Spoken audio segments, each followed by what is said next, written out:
I'm a proud Muslim, but as a Muslim, there's something we need to address. How Western powers have used impressionable Muslims who think they're fighting for jihad to serve their imperialist interests. The United States, like England before it, has tended to support radical Islam against secular nationalism. Okay. And there's a reason for that. Secular nationalism, by and large, has been more independent and has attempted to move out of the control of Western power. So-called Islamist groups have proliferated across Africa and West Asia in the last 7 decades. From Egypt, Syria, Mali, Libya, Nigeria and Burkina Faso, the list goes on. But whose interests are these groups really serving? Let's start with Syria. Its new self-proclaimed president, Ahmed Shara, also known as Abu Muhammad al-Jilani, has garnered support from the West and neighbouring Arab leaders, despite the US placing a 10 million bounty on his head in 2018 for leading, at the time, a designated terrorist organisation. And at the end of 2024, that bounty was dropped, and Jilani, formerly a terrorist, has been rebranded as a moderate Islamist, as the man to end the Syrian people's suffering. It's amazing what a nice suit and tie can do. While the fall of Bashar al-Assad has been widely celebrated, it's worth noting who Jilani really is and who helped him get to power. In 2011, Jilani left the Islamic State of Iraq and went to Syria to establish the Al-Nusra Front, a branch of Al-Qaeda, who, as the leaked email correspondence in 2012 between then Secretary of State Hillary Clinton and her Deputy Chief of Staff Jake Sullivan showed, were fighting on the US's side in Syria. That same year, Barack Obama covertly tasked the CIA alongside the UK government and Saudi intelligence to overthrow the Syrian government in Operation Timber Sycamore. The CIA funded, trained and provided intelligence to radical and extreme Islamist groups such as the Al-Nusra Front led by Jilani. Operation Timber Sycamore, which received billions in US funding, ran a rat line to run weapons from Libya to the radical extremists in Syria. Now at African Stream, we are not fans of Tulsi Gabbard, but she describes this disastrous US policy pretty accurately.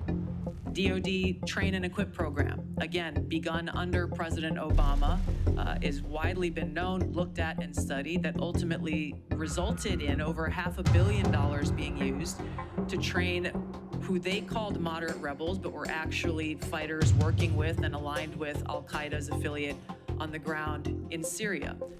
Not only is Jilani a Western-backed Al-Qaeda militant, his surprise seizure of power has cut off Iranian military supplies to anti-Israeli resistance groups such as Hezbollah, which were shipped through Syria under Assad. Ironically, the name he adopted, Jilani, refers to his family roots in the occupied Golan Heights. Yet, since he came to power, Israel's been expanding the areas it occupies and has repeatedly bombed Syria's military equipment and bases in the region. Yet Jilani has said very little and done even less. So much for jihad. Let's now turn to the Muslim Brotherhood in Egypt. Founded in 1928, it began as an anti-colonial movement resisting British imperialism in Egypt. However, despite initially taking a principled stand against American imperialism, by the 1950s, it had become aligned with the US due to the opposition to Jamal Abdel Nasser, Egypt's revolutionary president who had nationalized the Suez Canal and vowed to liberate Palestine, fighting off Israel, Britain and France in the process. He pushed for Arab and African unity. He had a nationalist vision for Egypt, one built to resist Western domination and neo-colonialism. Rather than supporting pan-Arab nationalism, the Brotherhood opposed it on religious grounds as they didn't believe Egypt should be a secular state. This fitted nicely with the Western efforts to tame and weaken the anti-imperialist leader. Sensing tension, the US began regular meetings at the US Embassy in Cairo between American diplomat Frank Gavarni and the leader of the Muslim Brotherhood, Hassan al-Hudaybi. Nasser understood what was happening and began to crack down on the Brotherhood in 1954. That same year, they tried to assassinate him and became more militant in their opposition to the state, leading to their official ban. The Afghan Mujahedin are perhaps the greatest example of the converging interests of radical Islamists and the West. In 1979, the Soviet Union invaded Afghanistan to protect the socialist government, which was on the verge of being overthrown.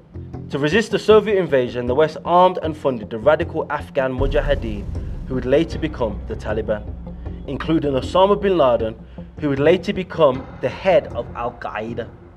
The US provided aid to the Mujahedin through Operation Cyclone, a program to arm and finance the Afghan Takfiri group.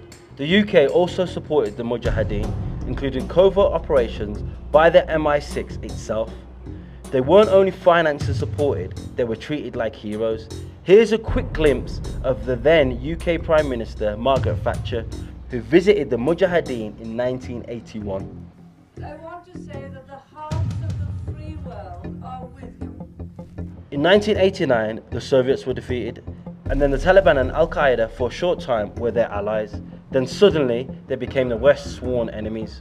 And after 9/11, the same people the US supported in the 80s became a pretext for the US and its allies to intervene in Afghanistan and Iraq.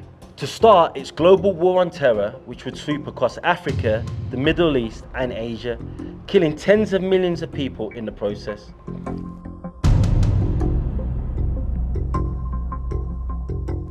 Libya is another prime example of radical Islamist forces working against anti-imperial and secular nationalists. The Libyan Islamic Fighting Group was created by Libyans who fought alongside the Mujahedin against the Soviets in Afghanistan. It started targeting Muammar Gaddafi in the 1990s to create an Islamic state in Libya.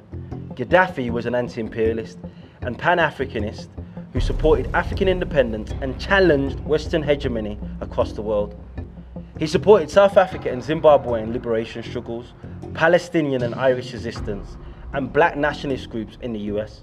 As far as the West was concerned, he had to go. In 1996, MI6 funded the LFIG in a plot to kill Gaddafi.